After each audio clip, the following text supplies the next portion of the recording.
بسم اللہ الرحمن الرحیم۔ آٹھویں امام نے حالت خواب میں اپنے بابا کو دیکھا۔ فرماتے ہیں بیٹا، ہر مشکل وقت پریشانی کے لیے، ہر مشکل وقت میں پریشانیوں کے دور کرنے کے لیے دو خدا کے نام یاد رکھو، یا رؤوف ہو یا رحیم ہو۔ یہ بھی کتاب الباقیات صالحہ سے پڑھ رہا، یا رؤوف ہو یا رحیم۔ گرچہ میں نے دیکھا کہ ہمارے یہاں ایک مزاج بن گیا ہے، آسان عمل بتائیے تو مشکل حل نہیں ہوتی۔ صلوات پڑھیں محمد والے۔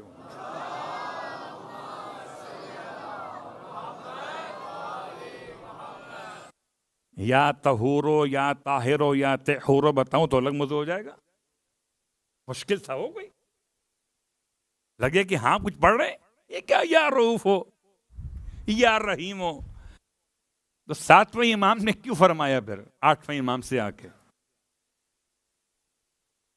اس میں نہ وضو چاہیے آپ کو، نہ سمت قبلہ چاہیے، اور نہ اس میں کوئی فگر بیان کی گئی۔ بس جتنا چاہیں پڑھتے چلے جائیں، یا رؤوف ہو یا رحیم ہو۔ یہ دو نام ساتویں امام کی بارگاہ سے آٹھویں امام کی برکت سے ہم تک پہنچے اپنی مشکلات کے حل کے لیے۔ اور آخری بات آپ کی خدمت میں، آٹھویں امام کا وسیلہ سفر میں تحفظ کے لیے بہت اہم ہے۔ اگر ہو سکے تو آٹھویں امام کا درود یاد کر لیجیے۔ اللہم صلی علی علی ابن موسیٰ الرضا المرتضی الامام التقی النقی وحجتک علی من فوق الارض ومن تحت الثری الصدیق الشہید صلاۃ کثیرۃ تامۃ زاکیۃ متواصلۃ متواترۃ مترادفۃ کافضل ما صلیت علی احد من اولیائک۔ بس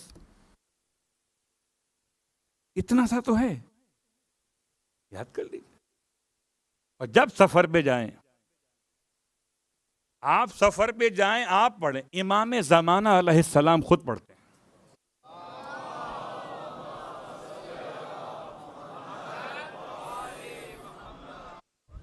زمانے کا امام اپنے سفر کے تحفظ کے لیے امام رضا کو وسیلہ بنا، اور اسی لیے شاید ہم نے بس اتنا لیا کہ امام ضامن، اس پر بھی اطمینان رکھیے کہ جو امام کی ضمانت میں ہے وہ کبھی ضائع اور برباد نہیں ہوتا۔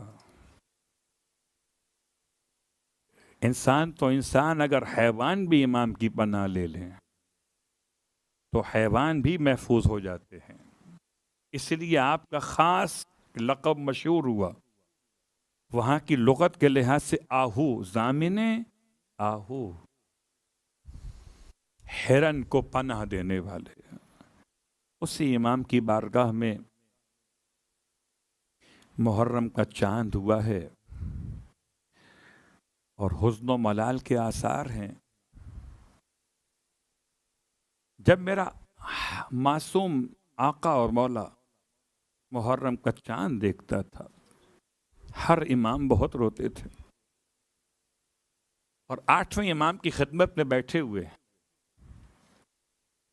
ریان ابن شبیب، اور روایت میں خالی ان کے والد کے نام سے انہیں یاد کیا گیا، یبن شبیب، اور امام فرماتے ہیں یبن شبیب وَإِن كُنْتَ بَاقِيًا لِلشَّيْءِ، اے شبیب کے بیٹے، اگر تمہارا دل کسی بات پر رونے کو چاہے، کبھی گھر کے حالات سے پریشان ہو جائیں، کبھی جاب کے مسائل میں پریشان ہو جائیں، کبھی ویزے کے معاملات میں تنگ ہو جائیں اور دل چاہے کہ روئیں، ان کنت باقیا للشیء فابکی علی الحسین۔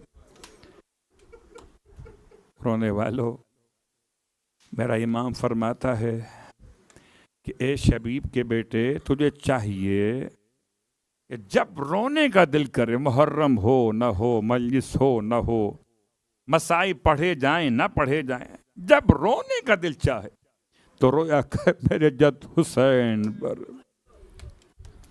امام فرماتے ہیں میرے جد کو ایسے ذبح کیا گیا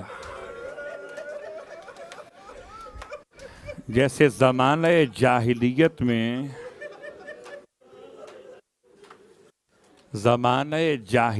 میں گوسفند ذبح کیے جاتے،